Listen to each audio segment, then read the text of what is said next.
order furniture, they come with the required parts and tools such as screwdrivers, L keys, and nails.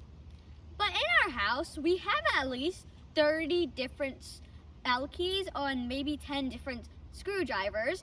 But here comes the question. What are we going to do with all these screwdrivers and all these L keys? This is where my unique thought comes into play.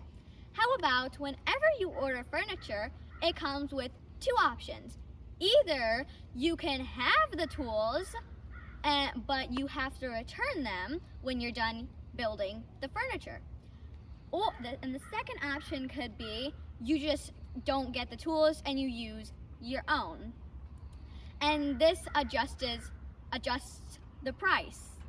And by the way, this is Aishi, and if you haven't guessed, welcome to the Perspective Building Workshop specialized for you, so you can get a unique thought just by monitoring your day-to-day surroundings.